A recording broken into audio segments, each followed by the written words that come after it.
Omni car ಮತ್ತು KSRTC bus ಮಧ್ಯೆ ಸಂಭವಿಸಿದ ಭೀಕರ ರಸ್ತೆ ಅಪಘಾತದಲ್ಲಿ ಓರ್ವ ಮೃತಪಟ್ಟು ಇಬ್ಬರು ಗಂಭೀರವಾಗಿ ಗಾಯಗೊಂಡ ಘಟನೆ ವಿಟ್ಲ ಪೊಲೀಸ್ ಠಾಣಾ ವ್ಯಾಪ್ತಿಯ ಪೆರುವಾಯಿ ಸಮೀಪ ಮುಡಿಯ ಎಂಬಲ್ಲಿ ರವಿವಾರ ಸಂಭವಿಸಿದೆ. ಮೃತರನ್ನು ಒಮ್ನಿ ಕಾರು ಚಾಲಕ, ಮೈರ ನಿವಾಸಿ ಮೋನಪ್ಪ ಕುಲಾಲ್ ಎಂದು ಗುರುತಿಸಲಾಗಿದೆ.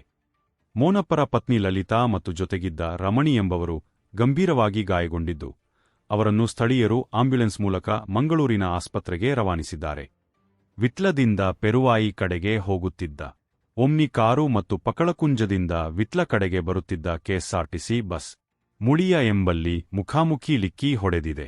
ಅಪಘಾತದ ಪರಿಣಾಮ ಒಮ್ನಿಯಲ್ಲಿದ್ದ ಮೂವರು ಗಂಭೀರ ಗಾಯಗೊಂಡಿದ್ದರು. ಈ ಪೈಕಿ ಮೋನಪ್ಪ ಕುಲಾಲ್ ಮೃತಪಟ್ಟಿದ್ದಾರೆ.